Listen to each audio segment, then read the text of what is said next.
Overwatch and Team Fortress 2, two first-person shooter-based games that are in the heat of a huge debate by gamers. Anywhere you go, in the comments of our YouTube videos, a Steam forum, Reddit, Twitter, everyone is arguing about the same things with Overwatch and Team Fortress 2. You hear it all. Overwatch is a ripoff of Team Fortress 2, Overwatch is better. Here's the thing, Overwatch versus Team Fortress 2 is a heated debate with a lot of nuance, and ultimately, you're gonna choose sides. Knowing that, let's take a look and ask the question, how different is Overwatch from Team Fortress 2?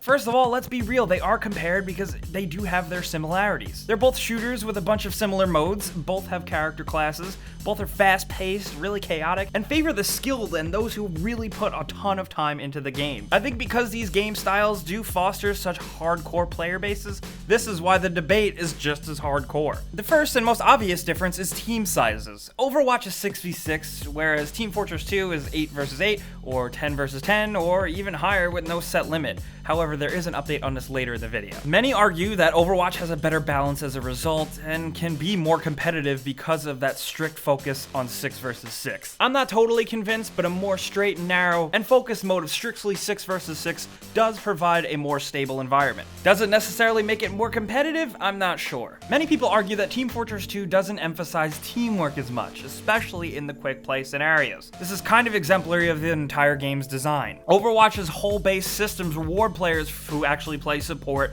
or tank roles. A lot of FPS games emphasize KD ratios, and that's the biggest bottom line. But I think it's important to note that Overwatch doesn't even bother to tell you or your opponent's kill and death numbers. This was a conscious decision. Blizzard didn't forget to include that score. The idea behind this is just emphasizing teamwork. Players feel more inclined to work together and actually win objectives by doing the thing you're supposed to do instead of just running around killing whoever you want, because it doesn't matter. The only thing that really matters is the team score. Team Fortress 2's main modes don't have that. There's also the issue of the skill ceiling. I think that one's pretty 50-50 here. I see a lot of people arguing that Team Fortress 2's skill ceiling is much bigger. There's more depth and nuance to it, and so many more different variations of players and matches and weapons that automatically give Team Fortress 2 more to learn and then in turn master. Most of the time you hear this from hardcore Team Fortress 2 players, so that's their bias. Now I said it was a little 50-50 because Overwatch's characters are all completely different, and they're all required for different scenarios. Characters versus characters is almost like a game of rock, paper, scissors, because each character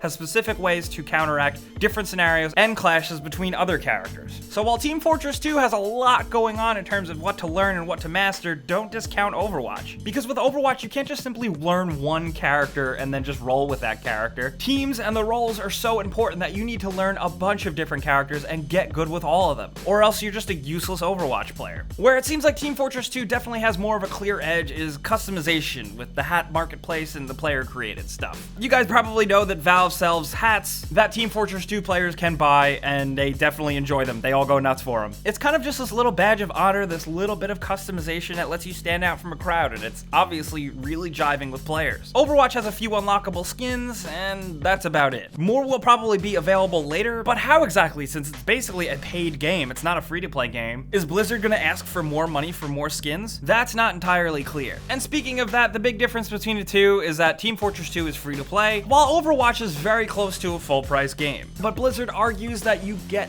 everything that Blizzard will ever give Overwatch, from map updates to new game modes. Apparently everything is included and built into that full game price that you pay for. But it is definitely worth noting that Valve still, Team Fortress 2 is an old game. Valve still updates it multiple times per year, completely free. Their money and their development is funded by the purchase of these hats. So Team Fortress 2 is free to play as hell, but in a good way, because players are still getting more. It's definitely worth noting that Team Fortress 2 definitely has a leg up with the trading system and casual pubbing. And like I mentioned earlier, with weapons and characters and game modes and maps, there's just a lot more variety here. One leg up that Overwatch does have is the console market. It's much easier to play on consoles. You can't really get actual true to form Team Fortress on consoles. You used to be able to play it on the orange box, remember that? But that's about it. Team Fortress 2's level design is very complex, and it does have a lot of verticality to it, which is worth noting, but Overwatch's characters have way more mobility. Many different characters have completely different ways of traversing the map, from dashes, to jetpack wings, to teleportations, and grappling hooks. I think that definitely gives Overwatch a different type of feel, and it'll cater to players looking for something like that. Does it make it better than Team Fortress 2? No way. But it definitely does make it different. What I think we can agree on with Overwatch and Team Fortress 2 is that they both have a great sense of community. community. Of course, Team Fortress 2's community is time-tested, it's been around forever, and the people know what they're talking about. But Overwatch also has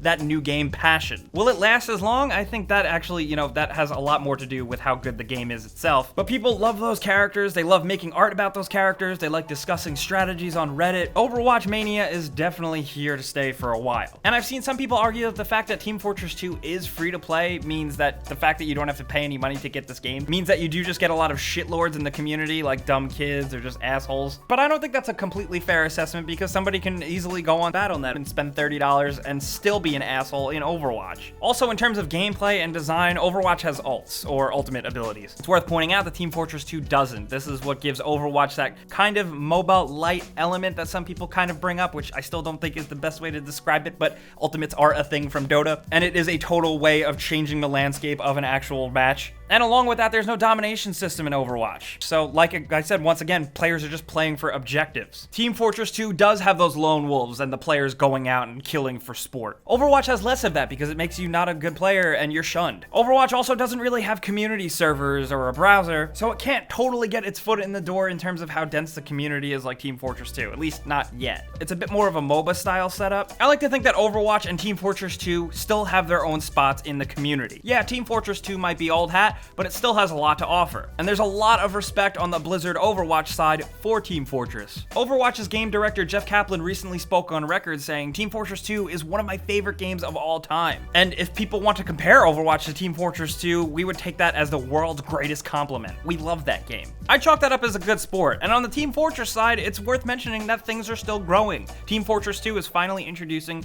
the much-awaited matchmaking and competitive modes with the new Meet Your Match update, and that's kind of awesome. So I'd like to think I broke down a decent amount of differences for you guys. Some are factual, some are a little opinion-based, but ultimately this is a discussion-based video, so we want to hear from you guys down in the comments. What do you think about Team Fortress 2 and Overwatch? Do you get angry when they're compared, or do you think Overwatch is a complete ripoff of Team Fortress 2? Let's talk about any of that stuff down to the minutia and the details in the comments below. And you guys know if you like this video, clicking the like button helps us out and lets us do more discussion videos. I like doing them once in a while, but you guys know this is Falcon's territory. If this is your first time here though, it's worth noting that subscribing is a good idea because we put out videos every single day. But as always, thanks for watching, and we'll see you guys next time.